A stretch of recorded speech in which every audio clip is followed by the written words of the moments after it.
तो दोस्तों एक नए वीडियो में आपका एक बार फिर से स्वागत है। आज की जो वीडियो है वो है हाइड्रोलिक्स एंड हाइड्रोलिक मशीन की, जिसमें बताएंगे आपको आज हम प्रॉपर्टी ऑफ फ्लूइड यानी तरलों के गुण का पार्ट सेकंड, और ये चैप्टर सेकंड भी है। हिंदी एंड इंग्लिश दोनों लैंग्वेज में बताया जाएगा।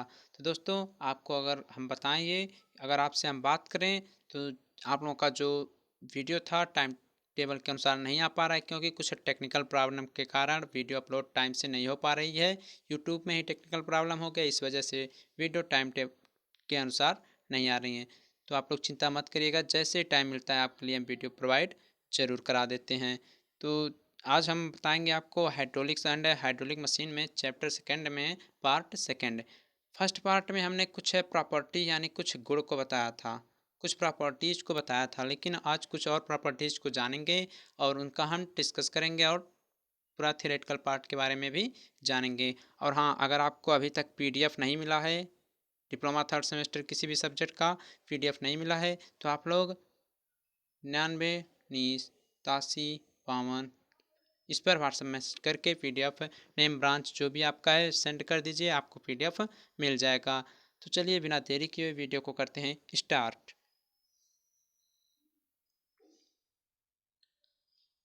देखिए, इसके पहले हमने आपको दो प्रॉपर्टीज़ को बताया था, टोटल 12 या 13 प्रॉपर्टीज़ हैं और उसी में आपका चैप्टर भी समाप्त हो गया है।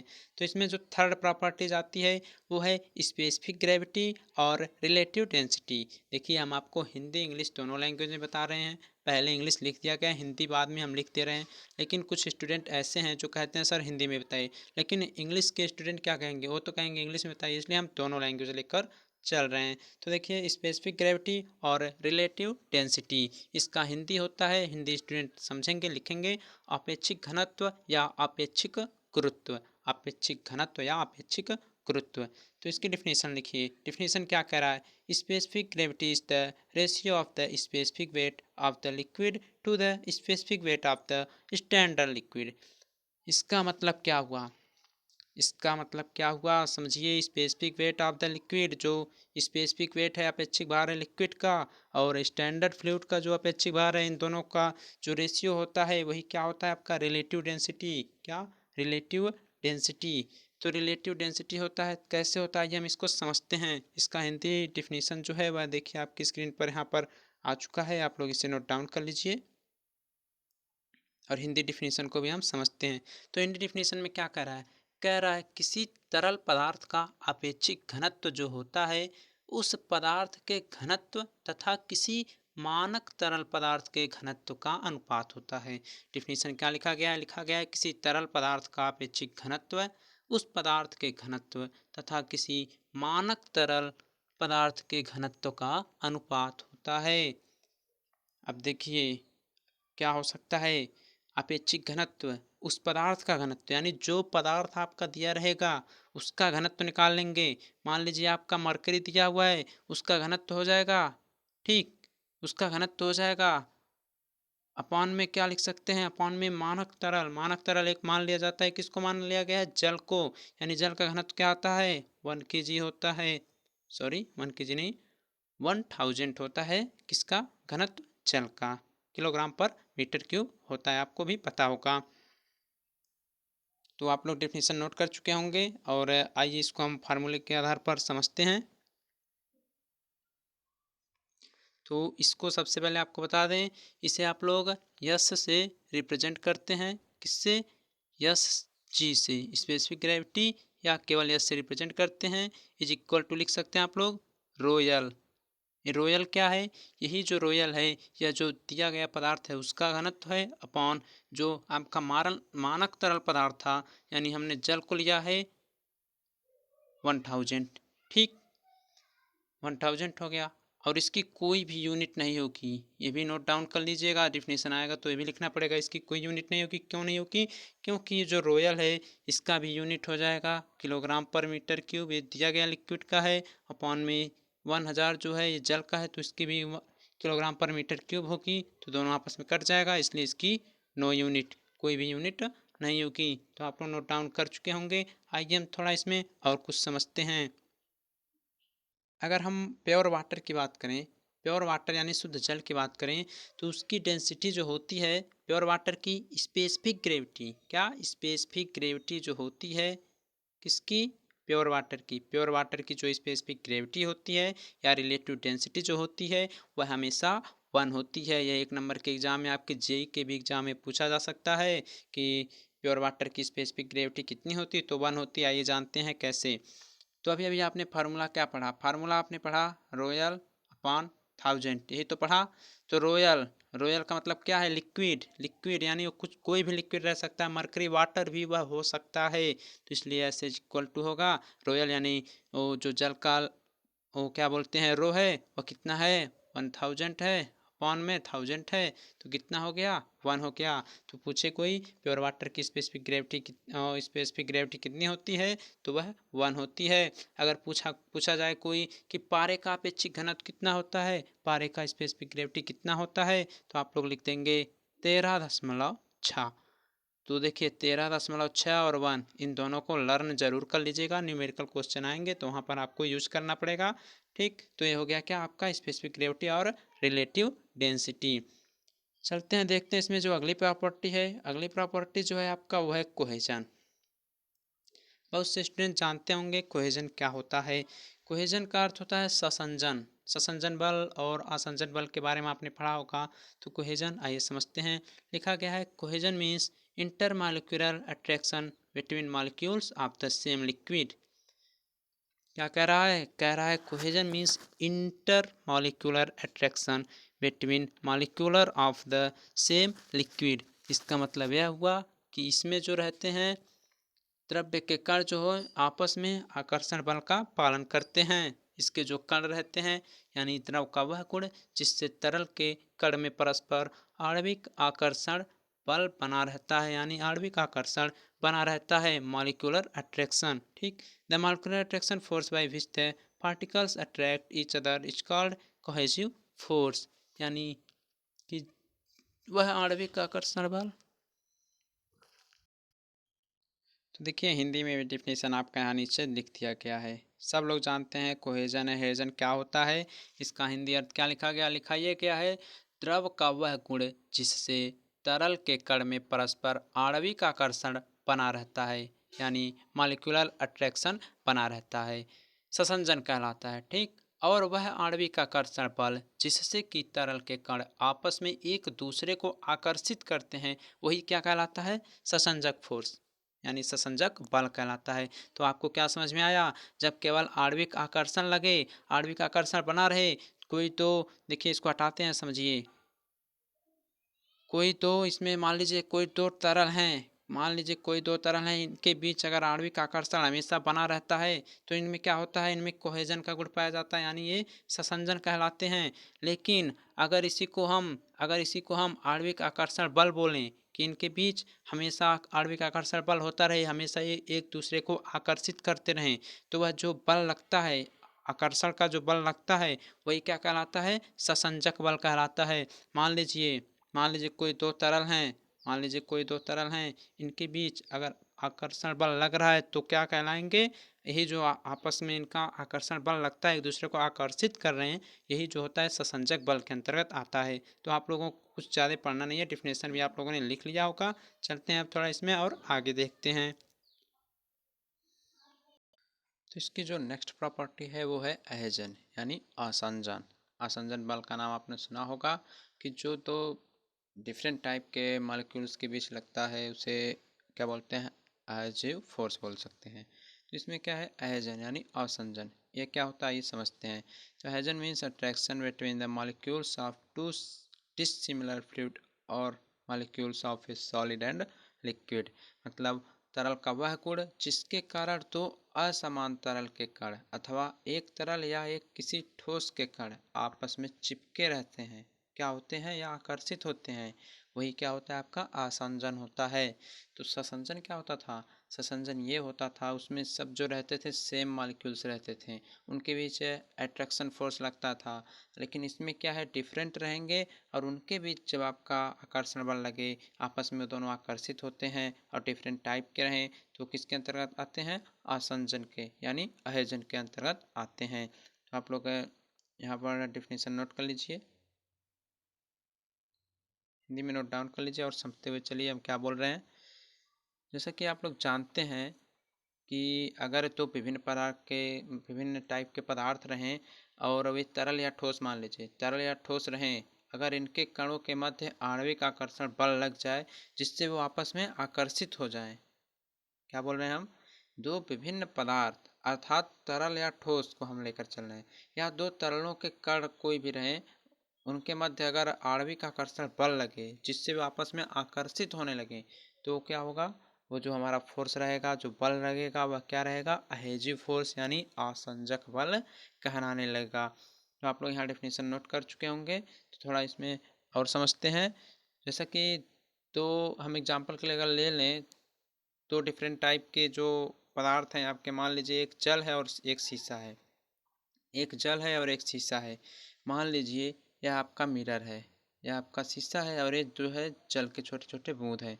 तो आप लोग जानते हैं जो जल होता है वह शीशे को भिगो सकता है, जल शीशे को भिगो देता है, किंतु जो पारा होता है वह चिपकता नहीं है। आप लोग समझे होंगे, प्रैक्टिकल करके देखिएगा। और ये किस कारण होता है? ये यही कारण है कि जो जल व शीशे के कण के बीच जो होता है आसंजन बल जो होता है यानी एहेजिव फोर्स जो होता है वह अधिक होता है। और क्या होता है?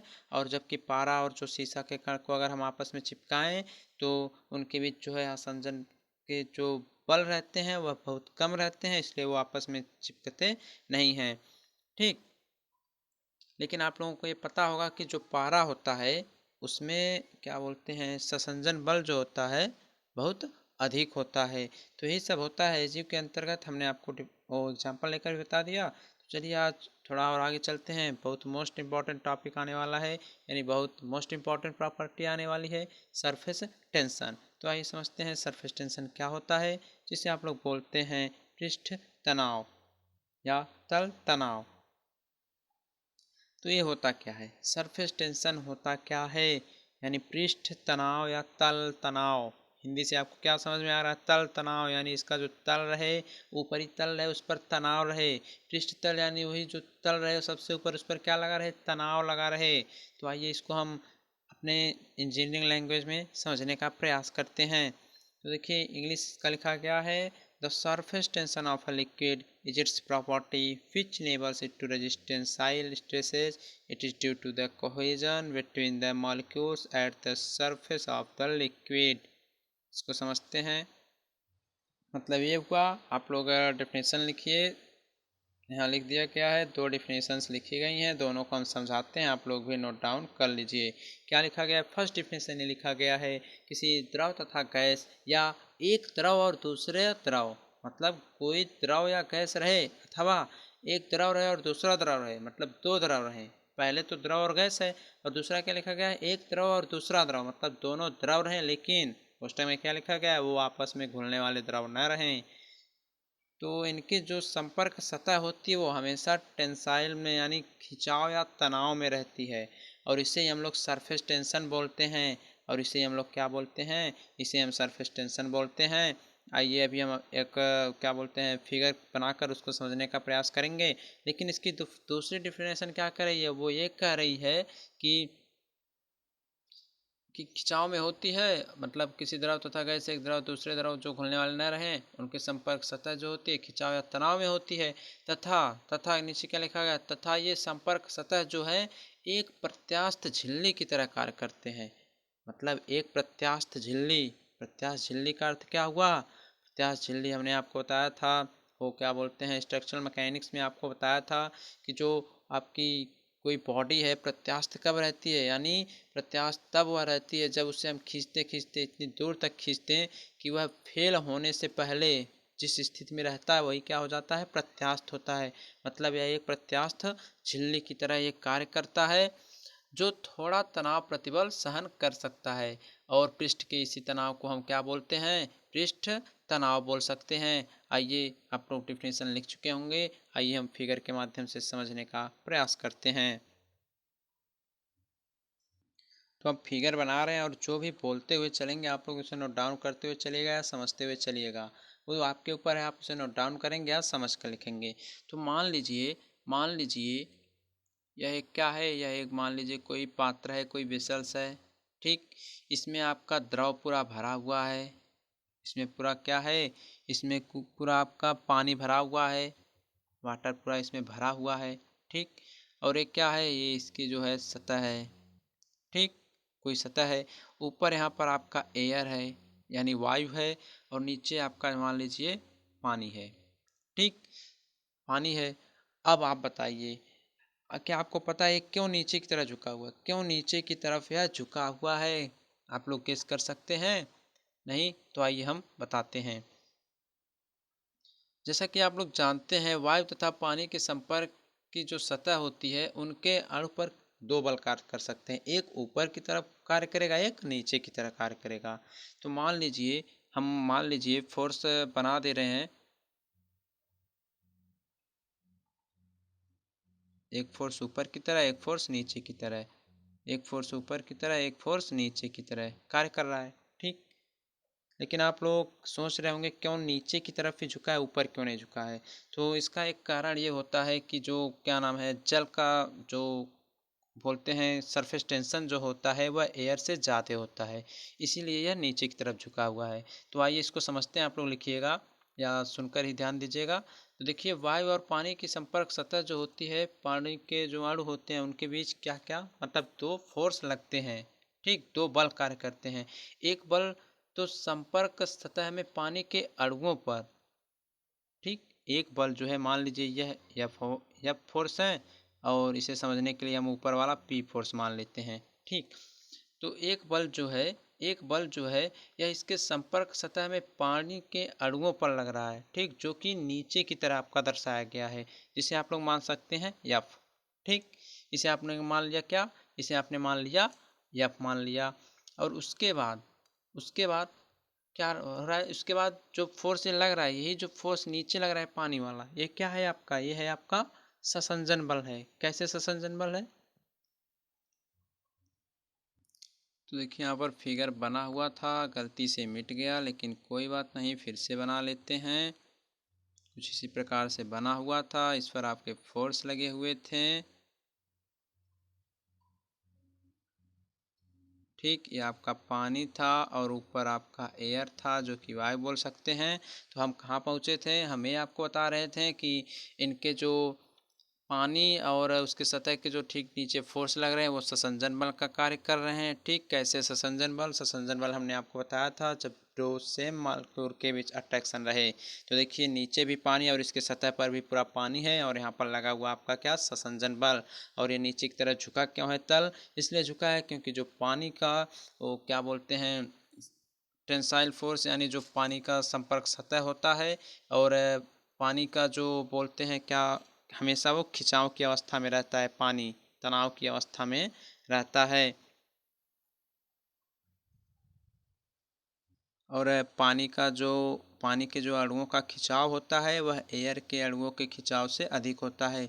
इसलिए जो पानी है वह एयर से ज़्यादा शक्तिशाली हो जाएगा, और इसलिए क्या कर ले रहा है, इसको खींच ले रहा है। बस समझने के लिए बता रहे हैं, आप लोग समझ जाइएगा। तो आपको हमने बताया ससंजन बल इनके जो नीचे की तरफ सतह झुके हुए हैं उनके बीच क्या लग रहा है, ससंजन बल लग रहा है। लेकिन दूसरा बल जो संपर्क सतह के पानी के अणुओं पर ऊपर लग रहा है, यानी जो एयर के ऊपर लग रहा है, जो एयर पर लग रहा है, ऊपर क्यों लग रहा है, वह क्या होता है, आसंजन बल होता है। क्यों आसंजन बल होता है? क्योंकि बाहर आपका इन्वायरमेंट है, पर्यावरण है, और नीचे क्या है, नीचे पर यहाँ आपके क्या है, जल का कोई पार्टिकल है, जल का क्या है, पार्टिकल है। तो हमने बताया था दो डिफरेंट टाइप के जब मॉलिक्यूल के बीच आकर्षण होता है तो वो क्या होते हैं, आसंजन बल के अंतर्गत आते हैं। तो आप लोग समझ गए होंगे ऐसा क्यों है, और फिगर आप लोग बना लीजिएगा इसी प्रकार से। यहाँ एयर है और यहाँ नीचे लिख दीजिएगा पानी है। ठीक। और आपको ये बता दें, आसंजन बल हो जाता है, और इनके अणुओं के बीच जो होती है खिंचाव की जो अपेक्षा होती है, पानी के अणुओं के खिंचाव अधिक होता है। बता दें, वायु के अणुओं के खिंचाव की अपेक्षा जो होता है पानी के अणुओं का खिंचाव अधिक होता है। हमने आपको फिर बताया वही कि पानी के अणुओं का खिंचाव जो है अधिक होता है, इसलिए देखिए तल जो है नीचे की तरफ आपका झुक गया है, और इसीलिए जो है संपर्क सतह के अणुओं जो हैं वह नीचे की ओर खींचते हुए चले जाते हैं, और अपना ये जो क्षेत्रफल है ये न्यूनतम रखने का भी प्रयास करते रहते हैं। तो इसी प्रकार जो संपर्क सतह में जो खिंचाव पैदा होता है, जो खिंचाव यहाँ पर पैदा हो रहा है, यही जो खिंचाव इन दोनों के बीच पैदा हो रहा है फोर्स लगने के बाद, इसी को हम बोल सकते हैं पृष्ठ तनाव। देखिए, आपको ज़्यादा नहीं पढ़ना है, इसमें डिफिनीशन पढ़ लेना है, हमने आपको बता भी दिया है। ये सब जैसे फिगर के माध्यम से आपको फिगर बनाना है कि कोई पात्र है जिसमें पानी भरा है, ठीक, इसमें दो फोर्स लग रहे हैं, एक ऊपर की तरफ एयर में लग रहा है और एक पानी जो कि तल है उसमें लग रहा है। और यह जो है पानी का तल नीचे की तरह इसलिए झुका हुआ है क्योंकि जो पानी के अणुओं का खिंचाव होता है वह एयर के अणुओं से अधिक होता है, इसलिए नीचे की तरह झुका हुआ है, ठीक। और जो पानी का तल है इसके अंदर आपके ससंजन फोर्स कार्य कर रहे हैं, और जो एयर का मतलब पृष्ठ सतह है वहाँ पर आपका असंजन बल कार्य कर रहा है। और जो यही यही जो खिंचाव है, यही जो आपका खिंचाव है, यही जो खिंचाव है वही आपका तल तनाव या पृष्ठ तनाव कहलाएगा। वो हमने डिफिनेशन आपको बताया इस फिगर के माध्यम से, लेकिन पहले भी फिगर हमने आपको बनाकर समझाया है, तो आपको समझ में आ गया होगा। बस आपको यही इतना फिगर बनाकर पूरा उसके बारे में डिस्क्राइब करना है, बहुत ज़्यादा कुछ नहीं करना है, आप लोग स्वयं ये सब कर सकते हैं। तो इतना सब कुछ समझ में आ गया होगा। तो आइए अब इसको हम समझते हैं कैसे, इसके जो क्या बोलते हैं फार्मूले को, इसके फार्मूले को अब आइए हम आके समझते हैं। तो देखिए, यदि जो द्रव के संपर्क जो सरफेस पर खींचा गया है कोई इमेजिनरी लाइन की रेखा यल हो, मतलब मान लीजिए आपने जो यहाँ पर ऐसे बनाया था फिगर, फिगर जो आपने बनाया था, पानी था, ऊपर एयर था, ठीक। तो जो इमेजिनरी लाइन, यानी यहाँ पर हमने झिल्ली की बात की थी डिफिनेशन में एक झिल्ली की बात की थी, यानी इमेजिनरी लाइन की बात की थी। मान लीजिए वो क्या है, मान लीजिए वह उसकी लंबाई क्या है यल। आइए एक दूसरे फिगर से समझते हैं। मान लीजिए यही कोई वाटर का पार्टिकल है, मतलब ये वाटर का ऊपरी सतह है। कैसे समझ रहे हैं इसको, आइए समझाते हैं। मान लीजिए कोई बाल्टी है, इसमें पानी आपका ऐसे ही तो रहेगा, ठीक, ऐसे ही रहेगा। तो इसके हम ऊपरी भाग को केवल निकाल ले रहे हैं, तो वही यहाँ पर आपका बनाया गया है, ठीक। ऊपरी भाग को निकाल ले रहे हैं, वही केवल आपका यहाँ पर बनाया गया है। तो इसमें कोई जो इमेजिनरी लाइन है, यानी ऐसे रहेगा, तो इमेजिनरी लाइन आपकी मान लीजिए इसके ऐसे बीच में खींची रहेगी, मतलब इसी के नीचे तो एक आपका बोलते हैं तल रहेगा और एयर का, और एक रहेगा वाटर का। तो वही जो इमेजिनरी लाइन है उसकी लंबाई क्या है, मान लीजिए वो इमेजिनरी लाइन ए और बी है, ठीक। इसको भी फिगर बना लीजिएगा। और इसकी लंबाई क्या है, इसी की जो लंबाई है टोटल वह है आपकी यल। इसकी लंबाई टोटल क्या है, यल है। इसकी टोटल लंबाई यल है। और इस पर जो फोर्स ऊपर की तरह कार्य कर रहा है वो कैपिटल एफ है, और यही जो फोर्स आपका नीचे भी कार्य कर रहा है वो भी आपका फोर्स ही है, यानी एफ है। दोनों फोर्स एफ हैं। तो आप लोग लिखेंगे, यदि, और आप लोग इस फिगर को बना लीजिएगा, और ये पूरा वाटर भरा हुआ है, इस प्रकार बनाइएगा। और यहाँ तक टोटल लंबाई जो है वह क्या है, यल है। टोटल लंबाई आपकी यल है। तो आप लोग लिखेंगे, यदि द्रव के सरफेस पर जो खींची गई इमेजिनरी लाइन यानी ए बी जो है उसकी लंबाई क्या है, यल है, और इस पर जो लंबवत सभी आरोपित फोर्स जो हैं वह क्या हैं, एफ हैं। तो क्या होगा, तो सिग्मा इज इक्वल टू होगा एफ अपान यल। और यही होता है इसका फार्मूला सरफेस टेंशन का। आप लोग इसको नोट डाउन कर लीजिएगा। और बात करें इसकी यूनिट की, तो इसकी यूनिट होती है न्यूटन पर मीटर या जूल पर मीटर स्क्वायर। यूनिट हो जाएगी न्यूटन पर मीटर या जूल पर मीटर स्क्वायर। तो आप लोग इसे नोट डाउन कर लीजिएगा। और आपको ये भी बता दें कि सरफेस टेंशन का जो कारण होता है वह कोहेजिव फोर्स होता है। सरफेस टेंशन का कारण कोहेजिव फोर्स होता है। तो आप लोग नोट डाउन कर चुके होंगे। आइए इसके बारे में कुछ इंपॉर्टेंट नोट को समझते हैं जो कि आपके सभी कंपटीशन एग्जाम में पूछे जाते हैं। आप लोग फिगर बनाकर पूरा फार्मूला और इसकी यूनिट्स को नोट डाउन कर लीजिएगा। आइए समझते हैं अब आके। तो नोट डाउन करेंगे आप लोग। इसमें फर्स्ट नंबर में आप लोग ये लिखेंगे कि जो सरफेस टेंशन होता है वह किसी स्टैटिक फ्लूइड की इलास्टिक प्रॉपर्टी होती है। अब ये क्या होता है, इलास्टिक प्रॉपर्टी क्या होता है, स्टैटिक फ्लूइड क्या होता है, ये आपको हम बताते हैं। तो हमने जब आपको टाइप्स ऑफ फ्लूइड बताया था तो वहाँ पर स्टैटिक फ्लूइड, काइनेमेटिक फ्लूइड ये सब बताया हुआ है। तो स्टैटिक फ्लूइड मतलब वो स्थिर अवस्था में रहे। तो जल जब आपका स्थिर अवस्था में रहेगा, ठीक, तो वह सरफेस टेंशन जो है इलास्टिक प्रॉपर्टी को दर्शाएगा, यानी वह हमेशा तनाव की अवस्था में ही आपका सरफेस टेंशन लगता है। और आपको ये भी बता दें सेकेंड पॉइंट ये होता है जब लिक्विड का आप लोग टेम्परेचर यानी टी को बढ़ाएंगे तो आपका जो सरफेस टेंशन यानी सिग्मा है वह घटने लगेगा। आप लोग इसको भी नोट डाउन करिएगा। और आपको और आगे बताते हैं, ये जो सरफेस टेंशन होता है एक लाइनियर फोर्स होता है। क्या होता है, लाइनियर फोर्स होता है, जो कि हमने आपको एक इमेजरी लाइन के अंतर्गत बताया था। तो आप इसे थर्ड में नोट डाउन करेंगे। और फोर्थ में इसके कुछ एग्जांपल आप लोग लिख सकते हैं, जैसे कि कैपिलरी ट्यूब आपने देखा होगा, ठीक, तो कैपिलरी ट्यूब जो है इसका एग्जांपल हो जाएगा। तो यही सब है। अगर आपको समझ में आ रहा होगा तो लाइक कमेंट शेयर ज़रूर करते रहिएगा। और इसके कुछ और एग्जांपल ले सकते हैं, जैसे कि आप लोग मच्छर देखते हैं पानी पर तैरते कैसे रहता है। पानी पर मच्छर क्यों तैरते रहता है, क्योंकि जो पानी रहता है, मान लीजिए ऊपर मच्छर है आपका, ठीक, और नीचे आपका पानी है। तो यही जो इमेजरी लाइन है और जो पानी है और ऊपर का जो फोर्स है हमेशा तनाव की अवस्था में रहेंगे। तो मच्छर जब बैठेगा तो इस पर वह तैरने लग जाता है। और इसका एग्जांपल आप लोग लिख सकते हैं, जैसे पानी की जब बूंद गिरती है तो अब फैल जाती है, किसके कारण होती है, ये सब सरफेस टेंशन के कारण ही होता है। तो यही सब कुछ इसके इम्पोर्टेंट नोट्स थे। तो आप लोग सभी नोट्स समझ लीजिएगा, नोट डाउन कर लीजिएगा, अपने नोट्स भी कंप्लीट कर लीजिएगा। बीच में थोड़ा समझ में आपको नहीं आया होगा सरफेस टेंशन, लेकिन कोई बात नहीं, आप लोग अगर हमारी बातों को ध्यान से सुने होंगे, पूरा सुने होंगे, तो आप लोग ज़रूर समझ गए होंगे। तो फ्रेंड्स, आज की वीडियो में बस इतना ही। आप लोगों से फिर मिलेंगे हम नेक्स्ट वीडियो में।